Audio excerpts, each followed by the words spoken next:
روح من أمر ربي وما أوتيتم من العلم إلا قليلا ولئن شئنا لنذهبن بالذي أوحينا إليك ثم لا تجد لك به علينا وكيلا إلا رحمة من ربك إن فضله كان عليك كبيرا وَيَسْأَلُونَكَ عَنِ الروح، اور سوال کرتے ہیں آپ سے روح کے بارے میں۔ قُلِ الروح من امر ربی، آپ کہہ دیجئے کہ روح اللہ تعالیٰ کے امر میں سے ہے۔ وَمَا أُوتِيتُم مِّنَ الْعِلْمِ، اور نہیں دیا گیا تمہیں اس کے بارے میں کچھ علم، الا قلیلا، مگر بہت تھوڑا۔ وَلَئِن شِئْنَا لَنَذْهَبَنَّ، اور اگر ہم چاہیں تو ہم ضرور لے جائیں، بِالَّذِي أَوْحَيْنَا إِلَيْكَ، اس کو جو آپ کی طرف وحی کیا گیا ہماری طرف سے۔ ثُمَّ لَا تَجِدُ لَكَ بِهِ عَلَيْنَا وَكِيلًا، اور پھر آپ نہ پائیں ہماری طرف سے اس پر کوئی وکیل یا کارساز، الا رحمۃ من ربک، سوائے اس کے کہ رحمت ہو تمہارے رب کی۔ ان فضلہ کان علیک کبیرا، اور بے شک اس کا فضل آپ پر بہت بڑا ہے۔ صدق اللہ مولانا العظیم۔ میں نے پہلے عرض کیا تھا کہ بنی اسرائیل نے حضور اکرم صلی اللہ علیہ وسلم سے آپ کی نبوت کے سچا ہونے یا آپ کے سچا نبی نہ ہونے پر چند سوالات جو یہودیوں نے مشرکین مکہ کے منہ میں ڈالے اور انہوں نے آ کر حضور علیہ السلام سے کیے، ان میں ایک سوال یہ تھا کہ آپ یہ بتائیں کہ روح کیا چیز ہے، جس کے جواب میں اللہ تعالیٰ نے 3 لفظوں میں جواب دیا۔ فرمایا الروح من امر ربی، روح اللہ کا امر ہے، اور فرمایا وما اوتیتم من العلم الا قلیلا، اور اس کے بارے میں تمہیں زیادہ علم نہیں دیا گیا۔ اس آیت کا مطلب بعض لوگ یہ سمجھتے ہیں کہ روح کے بارے میں لوگوں کو زیادہ علم دیا ہی نہیں گیا، لیکن یاد رکھ لیں کہ علم کے 2 پہلو ہیں۔ علم کا ایک پہلو یہ ہے کہ جو آپ خود بھی جان سکتے ہیں دوسرے کو بھی بتا سکتے ہیں، اور جب خود بھی جان سکتے ہیں دوسرے کو بھی بتا سکتے ہیں، علم کی ایک قسم یہ ہے۔ علم کی دوسری قسم یہ ہے کہ آپ خود محنت کر کے تو جان سکتے ہیں، دوسرے کو بتا نہیں سکتے۔ تو یہ جو دوسری قسم ہے اس کے بارے میں فرمایا وَمَا أُوتِيتُم مِّنَ الْعِلْمِ إِلَّا قَلِيلًا، اس کے بارے میں تمہیں بہت تھوڑا علم دیا گیا ہے۔ مثال کے طور پر ہماری زندگی میں کئی چیزیں ایسی ہیں جو ہمارے تجربے میں آتی ہیں، اور ہمارے تجربے کے ساتھ دوسروں کے تجربے میں بھی ہوتی ہیں۔ جیسے مثال کے طور پر ہم اگر یہ کہیں کہ سرخ رنگ کیا ہے، تو اب ہر ایک کو پتہ ہے سرخ رنگ کیا ہے۔ اگر ہم کہیں کہ میٹھا کیا ہوتا ہے تو ہر ایک کو پتہ ہے میٹھا کیا ہوتا ہے۔ ہم اگر کہیں خوشبو گلاب کی کیسی ہوتی ہے تو ہر ایک کو پتہ ہے گلاب کی خوشبو کیسی ہوتی ہے۔ تو یہ وہ علم ہے جو علم کثیر ہے، جو تقریباً ہر ایک کو پتہ ہوتا ہے یا اکثر کو پتہ ہوتا ہے۔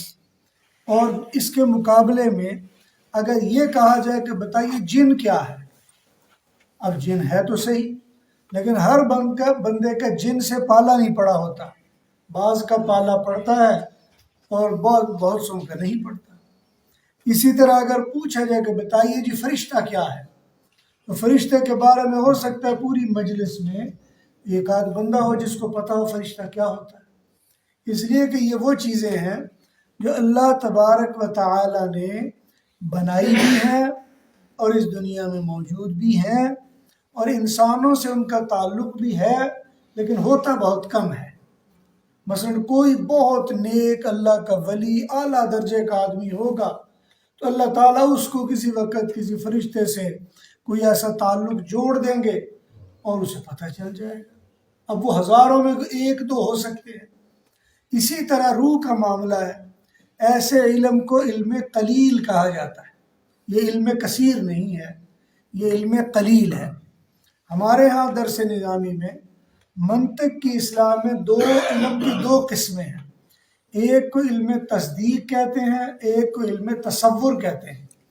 علم تصدیق جس کے کہنے اور سننے والے ایک طرح جانتے ہوں، اور علم تصور وہ ہے کہ جس کے بتانے کے لیے وضاحت کرنی پڑے اور پھر بھی کوئی سمجھے اور کسی کو زیادہ سمجھ میں نہ آئے. اس لیے یہاں جب یہ کہا کہ آپ سے روح کے بارے میں پوچھتے ہیں تو یہ سوال کرنے کی وجہ یہی تھی کہ یہ روح کا معاملہ تمام مذاہب میں یکساں نہیں رہا. اللہ تعالیٰ نے روح کو تمام مذاہب میں یکساں کھولا نہیں ہے. البتہ یہودیت پہلا دین اور مذہب تھا جن کو روح کے بارے میں تھوڑا سا آگاہی دی گئی، اور باقاعدہ یہودیوں میں آج بھی اور پہلے زمانوں میں بھی ایک پورا نظام تھا جس کو ان کی زبان میں قبالہ کہتے ہیں. ان کی زبان میں اس کا نام ہے قبالہ. اور قبالہ کا مطلب یہ ہوتا ہے کہ وہ ذکر کر کر کے اپنی روح کو پاکیزہ کریں، یا ذکر نہ کر کے گناہ کر کر کے اپنی روح کو گندا کر لیں. یہ آج بھی ان میں یہ نظام موجود ہے قبالہ کا، اور یہودی باقاعدہ اسی طریقے سے اپنے ذکر اذکار کرتے بھی ہیں اور پورا اس کا نظام بھی ہے. اور اسی طرح یہ ہندوؤں میں بھی ہے، اسی طرح تمام مذاہب میں بھی ہے، اور اسی طرح ہمارے اسلام میں بھی ہے. اسی لیے بعض لوگوں کو یہ غلط فہمی ہو گئی، وہ یہ سمجھنے لگے کہ ہمارا جو روحانی نظام ہے یہ شاید اس کا تعلق کوئی دین اسلام سے نہیں، یہ شاید ہندوؤں سے ہم نے لے لیا ہے، یا عیسائیوں سے ہم نے لے لیا ہے، یا یہودیوں سے ہم نے لے لیا ہے، یا بدھ مت سے ہم نے لے لیا ہے. چونکہ ان کے ہاں ایسی مشقیں اور ایسی چیزیں پائی جاتی ہیں. اسلام اور مسلمانوں میں یہ جو چیزیں ہیں وہ سمجھتے ہیں کہ شاید یہ باہر سے کہیں سے آیا ہوا ہے، اسلام کا اس سے کوئی لینا دینا نہیں ہے. لیکن حقیقت بات یہ ہے کہ جس طرح یہودیوں کو اللہ نے روحانیت کی پاکیزگی کا نظام دیا، جس طرح ہندو اپنے مذہب میں جب صحیح تھے تو ان کو یہ نظام دیا، یا جس طرح عیسائی جب اپنے مذہب میں صحیح تھے تو ان کو نظام دیا، لیکن انہوں نے ہر چیز بدل دی. اپنی کتاب تک بدل دی، تورات تک بدل دی، انجیل تک بدل دی، اور اسی طرح انہوں نے اپنی جتنی مذہبی کتابیں ان کو بدل دیا. جب مذہبی کتابوں کو بدل دیا تو رسم و رواج تو بہت جلدی بدلے جا سکتے تھے. اور اسی طرح یہ قرآن کریم میں جب اللہ تبارک و تعالی نے ہمیں یہ نظام دیا روحانیت کا، تو پھر یہ بھی فرمایا قد افلح من زکاہا، جس نے روح کو پاک کیا وقد خواب من دساہا، اور ناکام ہو جائے گا جس نے اس کو گندا کر لیا. اور روح کو پاک کرنے کا طریقہ یہ ہے کہ آپ اللہ تعالیٰ کے ذکر و اذکار کریں گے تو روح پاک ہوتی چلی جائے گی، اور اگر اس کی بجائے اللہ کے علاوہ غیر اللہ کا تذکرہ زیادہ کریں گے تو روح گندی ہوتی چلی جائے گی. تو یہ پورا ایک نظام ہے جو اللہ تعالیٰ نے حضور علیہ السلام کے ذریعے، صحابہ کے ذریعے اور اولیاء کے ذریعے، صوفیاء کے ذریعے ہمیں دیا ہے. اور اسی لیے یہ مختلف سلسلے ہیں. کوئی اپنے آپ کو سلسلہ قادریہ کہلاتے ہیں، کوئی شاذلیہ کہلاتے ہیں، کوئی نقشبندیہ کہلاتے ہیں، اور اسی طرح کوئی چشتی کہلاتے ہیں، اور کوئی سہروردی کہلاتے ہیں. یہ ساروں کا طریقہ یہ ہے کہ آپ نے ذکر اذکار کس طریقے سے کر کے کس طرح سے اپنے آپ کو پاک کرنا ہے. اور یہ نام کسی نے بعد میں جو رکھے ہیں تو اس کی وجہ نہیں کہ انہوں نے یہ بنایا ہے. بعض اوقات یہ غلط فہمی پیدا کی جاتی ہے، اور جی یہ تو چشتیہ سلسلہ تو نظام الدین چشتی نے بنایا ہے، قادریہ سلسلہ تو عبد القادر جیلانی نے بنایا ہے، سہروردیہ سلسلہ تو شہاب الدین سہروردی نے بنایا ہے، اور کہتے ہیں جی یہ نقشبندیہ سلسلہ تو یہ بہاؤالدین نقشبند بخاری نے بنایا ہے، شاذلیہ سلسلہ تو ابو الحسن علی شاذلی نے بنایا ہے، اور کبرویہ سلسلہ تو نجم الدین کبریٰ نے بنایا ہے. اس وقت دنیا میں تقریباً کوئی 25 کے قریب سلسلے ہیں جو مختلف ممالک میں مختلف انداز میں لوگوں کے لیے روحانی طور پر پاکیزگی کا پورا ایک نظام بناتے ہیں۔ یہ فرقے نہیں ہیں، بعض اوقات سمجھتے لوگ کہ یہ فرقے ہیں، ان کا فرقوں سے تعلق نہیں، ان کا تعلق ہے صرف اللہ تعالیٰ کی معرفت سے۔ اور دنیا میں انسانوں میں اتفاق اور اتحاد پیدا کرنے کے لیے سب سے بہترین جو ذات ہے وہ اللہ کی ذات ہے، اس لیے کہ اللہ کی ذات کے علاوہ کوئی ذات ہے نہیں جس پہ لوگ یکساں متفق اور متحد ہو سکے۔ البتہ جو باقی جتنی بھی ذاتیں ہیں ان کے بارے میں لوگ تھوڑا بہت گڑبڑ کر ہی لیتے ہیں۔ مثلا حضور اکرم صلی اللہ علیہ وسلم جو امت میں اتفاق اور اتحاد پیدا کرنے کے لیے آئے تھے، ہم آپس میں لڑ رہے ہیں۔ کوئی کہتا ہے جی حضور بشر ہے، کوئی کہتا نہیں جی بشر نہیں ہے، کوئی کہتا ہے جی حضور کو علم غیب ہے، کوئی کہتا نہیں جی نہیں علم غیب نہیں ہے، کوئی کہتا ہے جی حضور یہاں بھی موجود ہے، کوئی کہتا ہے جی حضور تو یہاں نہیں موجود ہے، کوئی کہتا ہے جی حضور کو تو سارا دنیا کا اختیار حاصل تھا، وہ جو چاہتے کرتے، کوئی کہتے کہ ایسا نہیں ہے۔ اب حضور کو بھی ہم نے متنازع بنا دیا اپنی جہالت، اپنی لا علمی، کم علمی کی وجہ سے، ورنہ حضور تو آئے ہی اس لیے تھے کہ ساری انسانیت کو یکساں اور اتفاق اور اتحاد والا بنا دے۔ اور اس لیے اللہ تبارک و تعالی کائنات میں واحد وہ ذات ہے جو یکساں ہے۔ جو بھی صوفی ہوگا ابتدا میں تو وہ ذکر اذکار میں تھوڑا بہت جھگڑا کریں گے، اور جی ذکر اونچی کرنا چاہیے کہ نہیں اونچی کرنا چاہیے، اور ذکر جی آہستہ کرنا ہے یا اونچی کرنا ہے، ذکر ایسے کرنا ہے یا ایسے کرنا ہے۔ ابتدا میں تو ایسا ہوتا ہے، لیکن جب ذکر کی انتہا آتی ہے تو سب کا نتیجہ ایک ہے کہ اللہ اور بندے کے درمیان جو فاصلے ہیں وہ ختم ہو جائیں۔ یہ سب کا مقصد ایک ہی ہے۔ تمام صوفیہ اور تصوف کا، علم تصوف کا بنیادی مسئلہ یہی ہے، اللہ اور بندے کے درمیان فاصلہ ختم ہو جائے۔ اور اللہ اور بندے کے درمیان جسمانی فاصلہ ختم ہو نہیں سکتا، اس لیے کہ اللہ جسم نہیں ہے، بندہ جسم ہے، اور جسم وہ ہوتا ہے جو آپ کو نظر آ جائے، جو آپ دیکھ لیں۔ مثلا آپ مجھے دیکھ رہے ہیں، میں آپ کو دیکھ رہا ہوں، یہ جسم ہے۔ اور اگر آپ مجھے نہ دیکھیں، میں آپ کو دیکھ رہا ہوں، تو اس کا مطلب یہ جسم نہیں ہے، یہ کوئی اور چیز بن جائے گی، ہوا بن جائے گی جیسے جنات ہیں، نور بن جائے گا جیسے فرشتے ہیں۔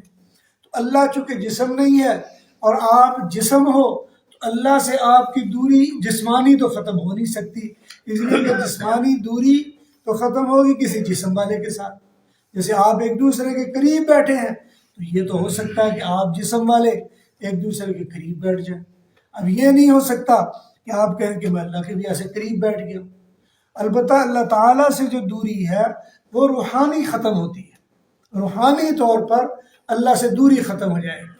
مثال کے طور پر آپ کو اپنے دل میں اللہ کی موجودگی کا احساس پیدا ہو جائے گا، آپ کو اپنے نفس میں اللہ کی دوری کا احساس ختم ہو جائے گا، آپ کو یہ پتہ چلے گا کہ اللہ مجھ سے دور نہیں ہے، یہ احساس آپ کے اندر پیدا ہو جائے، یہ اللہ سے دوری ختم ہونے کا احساس ہے۔ اور یہ دوری ختم ہوتی ہے اس وقت جب آپ کے اندر روح بیدار ہو جائے۔ جب روح بیدار ہو جائے گی تو اللہ سے دوری ختم ہو جائے گی۔ اور یہ روح بیدار کرنے کا پورا ایک نظام اللہ تعالیٰ نے دیا ہے۔ اس لیے جو لوگ اس کو جاننا چاہیں کہ روح کیا ہے، ان کو محنت کرنی پڑتی ہے، اور محنت کرنے کے لیے بعض ائمہ نے اتنی محنتیں کی کہ اللہ سے قرب حاصل کر لیا ہے۔ اس لیے وہ جو سلطان باہو رحمۃ اللہ علیہ، انہوں نے جب اللہ کو جان لیا پھر انہوں نے اعلان کر دیا کہ اے اللہ تیرا تو مقام یہی ہے کہ فضل کریں تے تھر تھر نہ عدل کریں تے تھر تھر کمن اچھیاں شانہ والے ہوں، جے فضل کریں تے بخشے جاون میں ورگے ہوں کالے۔ تو یہ وہ ہے جب اللہ کا روحانی قرب حاصل ہو جائے تو اللہ کا پتہ چل جاتا ہے کہ بھئی اللہ عدل کرے ادھر سارے ہی کانپ رہے ہوں گے۔ اور یہ بات چھوٹی سی نہیں ہے، یہ بہت بڑی ہے، اتنی بڑی ہے کہ میدان محشر میں امت حضرت آدم کے پاس جائے گی تو وہ بھی جواب دے دے گے، بابا میں تو اللہ سے ڈرتا ہوں، اگر اللہ مجھے یہ پوچھے گا تو میں کیا جواب دوں گا کسی اور کے پاس جو ابراہیم کے پاس چلے گا۔ لوگ ابراہیم علیہ السلام کے پاس جائیں گے، وہ کہیں گے نا بابا مجھے تو ڈر لگتا ہے اللہ نے یہ پوچھا تو میں کیا جواب دوں گا؟ آپ ایسے کرو، موسیٰ کے پاس چلے جاؤ۔ موسیٰ علیہ السلام کے پاس جائیں گے، موسیٰ علیہ السلام کہیں گے نا بابا مجھے تو اللہ سے ڈر لگتا ہے، اللہ تعالیٰ اگر مجھ سے یہ پوچھیں گے تو میں کیا کروں گا؟ کرتے کرتے لوگ حضور علیہ السلام کے پاس جائیں گے تو حضور علیہ السلام فرماتے ہیں کہ مجھے اللہ نے 3 دعائیں دی تھیں، جن میں سے 2 میں نے دنیا میں مانگ لی، 1 میں نے میدان محشر کے لیے رکھ لی ہے۔ حضور نے بھی یہ نہیں کہا کہ میں چوڑا ہو کے جاؤں گا یا اللہ چلی صاحب شروع کر، یہ نہیں ہے۔ ہم بعض لوگ اتنے سادے ہیں، اتنے سادے، ہم سمجھتے ہیں حضور کے پاس تو اتھارٹی اتنی ہے، اختیار اتنا ہے، حضور کہتے ہیں چلیے اللہ صاحب شروع کر۔ ایسا نہیں ہے۔ حضور فرماتے ہیں میرے پاس ایک دعا ہے جو میں نے دنیا میں پوری نہیں کی، وہ میدان محشر کے لیے رکھی ہے۔ جب لوگ میرے پاس آئیں گے یا رسول اللہ حالات مشکل ہے، آپ اللہ تعالیٰ سے کچھ کہیں، کچھ ہمارا حساب کتاب ہو جائے، فرمایا میں پھر اللہ کی بارگاہ میں جاؤں گا اور جا کے سجدے میں سجدہ ریز ہو جاؤں گا۔ اور یہ سجدہ کتنا عرصہ رہے گا؟ بعض روایات میں آتے ہیں 10,000 سال تک آپ سجدے میں پڑے رہے، 1-2 گھنٹوں کی بات نہیں ہے۔ یہ جب ہم سادے لوگ ہیں نا، ہماری حالت یہ ہے، ہم سمجھتے ہیں حضور کو تو سارے ہی اختیار حاصل ہے، اور ہم سمجھتے ہیں حضور تو ایسے پین پکڑ کے بیٹھے ہوں گے جیسے اللہ تعالیٰ منشی بنے ہوئے، معاذ اللہ۔ بس حضور نے کہنا ہے جان دو، اللہ نے کہنا جان دو، حضور نے کہنا پھاڑ لو، اللہ نے کہنا پھاڑ لو۔ ابھی اتنے سادے ہیں ہم سمجھتے ہیں جیسے اللہ نہ ہو گئے مذاق ہو گیا۔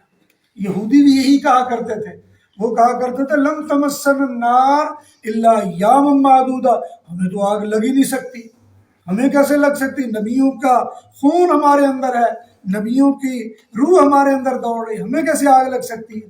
آگ لگ ہی نہیں سکتی۔ اللہ تعالیٰ نے ان کا یہ زوم توڑنے کے لیے کیا کہا؟ فرمایا کہ بھئی آگ تو لگے گی مرنے کے بعد، تم اگر سمجھ دو تمہیں آگ نہیں لگے گی فتمنوا الموت، تو موت ہی مانگ لو، تمہیں پتہ چل جائے گا آگ لگے گی کہ نہیں۔ فرمایا لن یتمنوہ ابدا، ہو ہی نہیں سکتا کبھی یہ موت مانگے، اس لیے کہ ان کو پتہ مرنے کے بعد ان کو جتنے جوتے پڑنے ہیں۔ اس لیے ہمارے ہاں بھی بعض اوقات ہم کو جی میں تو سید ہے جی منو آگ نے کیوں لگا، او جی منو آنجے تھے منو ایڈ کیوں ہے۔ حضرت مجدد الفسانی کے زمانے میں رحمۃ اللہ علیہ، ان کے زمانے میں ایک بزرگ گزرے میر عبد الواحد بلگرامی رحمۃ اللہ علیہ، یہ سلسلہ چشتیہ کے بہت بڑے لوگوں میں سے تھے۔ انہوں نے ایک کتاب لکھی، وہ لکھتے ہیں یہ بات کہ جو اصلی سید ہوگا، نسلی سید ہوگا، اس کو آگ نہیں لگے گی۔ اور فرماتے ہیں اگر کوئی دعویٰ کرے نا سید ہونے کا تو اس کو کہو کہ جناب ہاتھ آگے کیجئے، آگ لگاتے ہیں، لگ گئی تو 2 نمبر، نہ لگی تو 1 نمبر۔ اور میں اس سے بھی بات آسان کرتا ہوں کہ چلو ہاتھ تو درد ہو سکتی ہے نا، آپ اس کو کہیں گے ذرا اپنے ایک مبارک بال دے دو، ہم ابھی جلاتے ہیں، اگر جل گیا تو پھر سید پاک نہیں ہو، اور اگر نہ جلے تو پھر سید پاک ہو، تو یہ تو بات صاف سی آ جائے گی۔ تو یاد رکھیں سید کا تعلق نسل سے نہیں ہے، سید کا تعلق علم سے ہے، سید کا تعلق عمل سے ہے، سید کا تعلق کردار سے ہے۔ اور سید وہ نہیں ہے جو اپنے آپ کو لکھے میں کاظمی، میں شاذلی، میں فلاں میں فلاں۔ سید وہ ہے جو اپنا من دھن ہر وقت اپنا نبی کے لیے وقف کر دے، جو حضور نے کہا وہ کرے، جس سے منع کیا رک جائے۔ اور جب آپ کے اندر یہ کیفیت پیدا ہو جائے گی، روح پاک ہو جائے گی، روح کا علم بڑا وسیع ہے، لیکن اس کے لیے جو علم حاصل کرنا چاہے، اور جو علم حاصل نہ کرے اس کے لیے کیا فرمایا؟ بولے روح من امر ربی، یہ روح کا معاملہ بڑا تھوڑا ہے، یہ روح کا معاملہ اتنا لمبا نہیں ہے۔ ایک واقعہ سنا کے بعد ختم کرتا ہوں۔ میں امریکہ میں تھا تو مجھے، چونکہ ہمارا سلسلہ نقشبندیہ ہے، ہمارے یہاں مراقبات ہوتے ہیں، اور مراقبات لمبے لمبے بھی ہوتے ہیں، بعض اوقات کئی گھنٹے بھی کرتے ہیں، اور مراقبات میں بڑے اعلیٰ مقام بھی حاصل ہو جاتے ہیں، اللہ کی بارگاہ میں حضوری بھی نصیب ہو جاتی ہے، بعض اوقات ملائکہ کی زیارت، عالم ارواح، یہ ساری چیزیں ہو جاتی ہیں۔ بعض اوقات لوگ پھر تقریروں میں بیان بھی کرتے ہیں، لیکن ہمارے سلسلے میں بیان نہیں کرتے ہیں۔ بعض ایسے بھی نقشبندی ہیں جو یعنی کشف قبور بھی حاصل ہو جاتے ہیں، یہ میت کیا کر رہی ہے، کیا باتیں ہو رہی ہیں، کیا کچھ اس کو مل رہا ہے۔ یعنی جب آپ کو روحانی پاکیزگی ملے تو پھر آپ کو یہ اللہ تعالیٰ گنجائش دیتے ہیں، آپ جدھر کی دوڑ لگانا چاہیں لگا لیں۔ کوئی اوپر کو جاتے ہیں کوئی نیچے کو چلے جاتے ہیں. تو یہ اللہ کا ایک نظام ہے. یہ ویسے میں نے تھوڑا سا آپ کو بتا دیا ہے کیونکہ ہم نقشبندی ہیں اس لیے بتا دیا. اور وہ مجھے ایک صاحب آیا کہ جی یہاں ایک ہندو ہے تو وہ بڑے بڑے مراقبے کراتا ہے، اس کی وجہ سے بڑے مسلمان گمراہ ہو رہے ہیں، تو آپ کچھ وقت دے دیں ہم ادھر چلتے ہیں. میں نے کہا جی دے دیتے ہیں وقت، ایسی کون سی بات ہے. کہتے جی میں کب آ جاؤں گا آپ کو لینے کے لیے. تو میں نے کہا آپ ایسے کریں کہ مناسب یہی ہے کہ جمعے کو آ جائے، جمعے کے بعد. کہتے نہیں جمعے کے بعد نہیں، ہفتے کو کر لیتے. ہفتے کو صبح 10 بجے وہ میرے پاس آ گیا. جہاں میں تھا اور جہاں جانا تھا تقریباً 2.5 گھنٹے کا فاصلہ تھا، نیو یارک شہر سے باہر تھا میں. تو وہ آیا مجھے لینے کے لیے، صبح 10 بجے آ گیا. جب وہ آیا تو مجھے کہتا جی وہ تو بڑا خطرناک ہے، وہ تو کئی مولوی اس کے پاس ہے تو اس نے ان کو الٹا کے رکھ دیا، اس نے جناب کئی مسلمانوں کو بگاڑ کے رکھ دیا، اس نے اتنے لوگوں کو گمراہ کر دیا اور بڑا اس نے ڈرایا مجھے. میں نے کہا بھائی دیکھتے ہیں، اگر اللہ نے میرے مقدر میں گمراہی لکھی ہے تو کوئی بچا نہیں سکتا، اور اگر اللہ نے نہیں لکھی ہے تو کوئی کچھ کر نہیں سکتا. خیر ادھر گئے تو جیسے ہی میں گیا ادھر تو میں نے اسی طرح جو سفید پگڑی جیسا باندھتا وہ باندھی ہوئی تھی، سفید کپڑے پہنے ہوئے تھے. جب میں گیا وہ اپنے مریدوں کے ساتھ بیٹھا ہوا تھا تو مجھے دیکھتے اٹھ کے کھڑا ہو گیا. وہ جب اٹھ کے کھڑا ہوا تو لوگ پریشان ہوئے کہ یہ تو کبھی کسی کے لیے کھڑا نہیں ہوتا، یہ کس کے لیے ہو گیا ہے. اور ہندوؤں میں پورا یہ نظام ہے، مراقبات کا پورا نظام ہے، اور ان کی پوری ایک جیسے آسمانی کتاب وہ اپنے آپ میں کہتے ہیں پتنجلی کتاب ہے ان کی آسمانی. اور یہ جو فرقہ ہے جو مراقبات کرتا ہے اس کو ہرے کرشنا کہتے ہیں، پورا ایک فرقہ ہے بہت بڑا. تو یہ اس فرقے کا آدمی تھا. پھر مجھے اس نے اپنے ساتھ بٹھا دیا، میں بھی بیٹھ گیا وہ بھی بیٹھ گیا. اب وہ مرید اس کے کہہ رہے ہیں جی مراقبہ کراؤ، کہتا نہیں میں ابھی مراقبہ نہیں کراؤں گا. وہ میں چپ بیٹھا ہوا تھا اس لیے کہ میں نے تو اپنا کام نہیں کرنا تھا، میرا تو بیٹھنا ہی کافی ہو گیا. اس لیے کہ اللہ نے یہ کیا جیسے ہی میں بیٹھا اس کی روح سکڑ گئی. اس لیے کہ جو باطل طریقے سے روح لوگوں پر اثر ڈالتا تھا وہ جب سچا بندہ آ جائے وہ روح سکڑ گئی. جب وہ روح سکڑ گئی تو اثر کس پر ہوگا. لہٰذا وہ بیچارہ چھپ کر کے بیٹھا رہا. میں بھی 15-20 منٹ 25 منٹ بیٹھا تو اس کی مجلس میں اس کا زور نہ چلا. پھر کہتا جی چائے پیتے ہیں، چلو جی چائے پی لیتے. ادھر چائے پینے چلے گئے، چائے پی رہے ہیں جی، وہ بھی چائے پی رہا ہے میں بھی چائے پی رہا ہوں. تو مجھے اپنی وہ بڑی بتانے کے لیے نا مجھے کہتا ہے کہ میں جی 8 گھنٹے مراقبہ کرتا ہوں. میں چپ رہا. ٹھیک ہے کرتے ہو گے بھائی، کیا کر سکتے. اب اگر کوئی بندہ سر نیچے کر کے بیٹھ جائے تو آپ کیا کہیں گے اس کو. کہتا جی میں 8 گھنٹے مراقبہ کرتا ہوں. بڑی اچھی بات ہے، کرتے ہوں گے. وہ کہنے لگا جی میں یہ کر سکتا ہوں. یہ کرتے ہوں گے آپ. میں یہ بھی کر سکتا ہوں. جی کرتے ہوں گے، مجھے کیا مسئلہ ہے. آپ جو بھی کرتے ہیں مجھے کیا مسئلہ، آپ کرتے ہیں تو کرتے ہوں گے. دیکھیں تصوف کا، روحانیت کا، مراقبے کا مطلب ہے اللہ سے آپ کی دوری کتنی ہے. ہندوؤں میں بھی یہی ہے، ہندوؤں کا عقیدہ بھی یہ ہے کہ مراقبہ کرتے کرتے کرتے کرتے آپ اللہ میں جڑ کے اللہ بن جاتے ہیں. یہ ہندوؤں کا عقیدہ ہے، مسلمانوں کا عقیدہ نہیں. اب وہ جب وہ یہ بات اس نے ساری باتیں کی تو ٹھیک ہے بھائی ہوگا کام. خیر 1.25 گھنٹہ میں ان کے پاس رہا اور اس بیچارے کا کوئی زور نہ چلا. مجھے کہنے لگا آپ کیا کرتے ہیں. میں بھی تھوڑا بہت مراقبہ کرتا ہوں. کہتے جی آپ کتنا کرتے ہیں.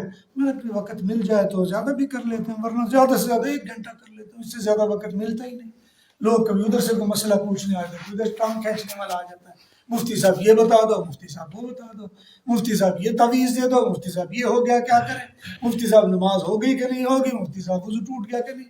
مصیبت میں ڈالا ہوتا لوگوں نے، تو اس لیے اتنا وقت ہوتا نہیں. کہتا آپ کا مراقبہ تو 1 گھنٹہ نہیں زیادہ ہے. میں نے کہا نہیں بھائی 1 گھنٹہ، اس سے زیادہ ہوا ہی نہیں کبھی میرے سے، اور وقت ملتا ہی نہیں، لوگ کرنے نہیں دیتے. پھر مجھے دیکھ کے کہتا میرا ذہن نہیں مانتا، آپ کا مراقبہ زیادہ ہے. میں نے کہا آپ کا اندازہ کیا کتنا ہوتا ہوگا.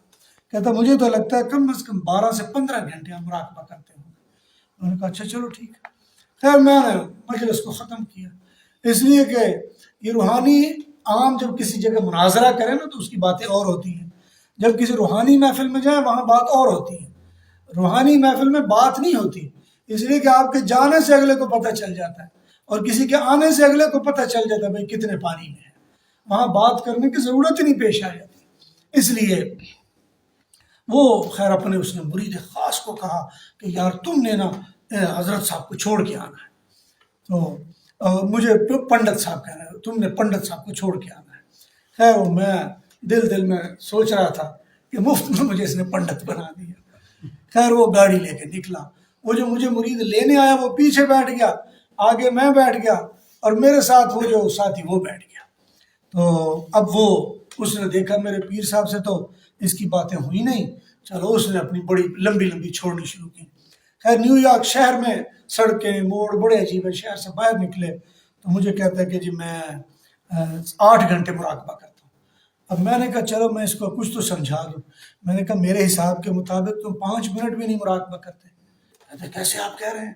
میں نے کہا میں آپ کے منہ کو دیکھ کے کہہ رہا ہوں، آپ میں رنگ ہی نہیں ہے مراقبہ والا۔ اب وہ چپ کر گیا، مجھے کہتا کہ آپ کتنی دیر مراقبہ کرتے ہو؟ میں نے کہا بابا میرے سے نہیں ہوتا ہے اتنا مراقبہ۔ تھوڑی دیر گزری تو آگے نا 4 تصویریں لگی ہوئی تھی۔ میں نے کہا یہ کون ہے؟ کہتا یہ میرا پیر ہے، وہ جو اس کے پاس بیٹھا ہوا تھا۔ میں نے کہا یہ کون ہے؟ کہتا اس کا پیر ہے۔ میں نے کہا یہ کون ہے؟ کہتا ہے اس کا پیر ہے۔ میں نے کہا مجھے لگتا یہ ہے کہ یہ تینوں چاروں بیچارے ہیں۔ کہتا کیا مطلب ہے آپ کا؟ میں نے کہا مطلب یہ کہ وقت ضائع کرنے والے ہیں۔ کہتا آپ کیسی بات کر رہے ہیں؟ یہ تو ہمارے پیر، یہ اس کے پیر، یہ اس کے پیر، آپ کہتے وقت ضائع کرنے والے ہیں۔ میں نے کہا تمہیں پتہ ہی نہیں مراقبہ ہوتا کیا؟ کہتا مجھے کہتے مراقبہ نہیں پتہ کیا ہوتا ہے۔ اب وہ جناب گاڑی بھی چلا رہا ہے اور دھڑل اپنے ہاتھ اسٹیئرنگ پہ بھی مار رہا ہے، مجھے کہتے مراقبہ نہیں پتہ۔ اور مجھے کیا پتہ ہے؟ میں کہتا تمہارے استاد کو بھی نہیں پتہ، تمہیں کیا پتہ ہوگا؟ کہتے میرے استاد کو کیوں نہیں پتہ؟ میرا استاد تو یہ تو وہ تو فلاں تو فلاں۔ اب اس کے پاس میں اٹھ کے آیا تھا۔ میں نے کہا بابا میں ادھر اٹھ کے آیا، مجھے پتہ ہے وہ کیا بلا ہے، مجھے تو تمہارے دادے میں بھی کوئی چیز نظر نہیں آ رہی ہے، تصویر نظر آ رہی، تو میرے دادا کو بھی نہیں کچھ پتہ، یہ تم کیا بات کر رہے ہو؟ میں نے کہا تم دادے کی بات کر، مجھے پردادے میں بھی کچھ نظر نہیں آ رہا۔ اب وہ کرتے کرتے اس طرح باتیں چلتی رہیں، اتنے میں ہم اپنے شہر پہنچ گئے، 1.5 گھنٹہ گزر گیا۔ جب اپنے شہر پہنچے تو بڑے پریشانی کے عالم میں، اس کو بیچارے کو سمجھ نہیں آ رہی تھی میں کیا کہوں۔ اب وہاں یہ بھی نہیں کر سکتا کوئی اٹھا کے میرے سر میں چیز مار دیتا کہ میں نے اس کے پیر کی بےزتی کر کے رکھ دی ہے۔ تو بیچارہ اب وہ سمجھ نہیں آ رہی تھی۔ خیر وہ کہنے لگا کہ آپ مراقبہ کیسے کرتے ہیں؟ میں نے کہا اندر آ جاؤ، ابھی کرتے ہیں مراقبہ۔ خیر وہ کہتا چلو ٹھیک ہے۔ اب وہ جو دوست تھا جو انگریز، اس کو میں نے کہا اس کو اندر لے آؤ۔ اس کا عفار نام تھا، اور یہ صاحب میں اس کا نام میں نے نہیں پوچھا۔ اندر جب آئے تو میں نے کہا تھوڑا وضو کرو، ایسے کر کے وضو کر کے بتایا۔ پھر وہ سامنے ایسے بیٹھ گئے جیسے مراقبہ ہم کرتے ہیں۔ میں نے کہا بھائی اس طرح مراقبہ کرنا ہے۔ مراقبہ میں نے آدھا گھنٹہ کروایا۔ جب آدھا گھنٹہ کروایا تو آدھے گھنٹہ کے بعد جب ایسے اس نے آنکھیں کھولی نا تو مجھے فوراً کہنے لگا ایوری تھنگ ہیو چینجڈ۔ مطلب اس کا یہ تھا کہ کھولتے کہتا ہر چیز بدل گئی ہے۔ میں نے کہا یہ ابھی بدلی ہے، پہلے کبھی نہیں بدلی۔ کہتا ہاں یہ تو بالکل ہر چیز بدلی ہے، دائیں بائیں دیکھ رہا ہر چیز بدلی ہوئی ہے۔ اچھا خیر وہ 5-6 مرتبہ اس نے یہ جملہ دہرایا تو میں نے اس کو کہا چائے وائے پلاؤ اس کو۔ چائے پینے کے بعد وہ چائے پیتا جا رہا ہے، پریشان، سمجھ اسے آ نہیں رہی۔ مجھے کہتا ہے کہ یہ مراقبہ جو آپ نے کیا نا اس کا طریقہ کیا ہے؟ میں نے کہا اس کا طریقہ تو پہلے بھئی وہ کلمہ پڑھنا پڑتا ہے، مسلمان ہونا پڑتا ہے۔ کہتا فوراً مجھے مسلمان کرو۔ اسی وقت مسلمان ہوا، اس کو میں نے مراقبے کا طریقہ بتایا، اور جب واپس آیا تو بیچارہ کافر تھا، اپنے پیر کا وہ چہیتا بن کے واپس گیا تو مسلمان بن کے چلا گیا۔ تو یہ اللہ تعالیٰ کا نظام ہے، جب اللہ روح کا علم دیتے ہیں تو پھر روحانی طور پر اللہ تبدیلیاں بھی دے دیتے ہیں۔ تو اللہ تعالیٰ سے دعا ہے کہ روح کا علم ہمیں بھی تھوڑا بہت دے دے۔ اللہ تعالیٰ سے دعا ہے اللہ سمجھنے اور عمل کی توفیق نصیب۔ الحمدللہ۔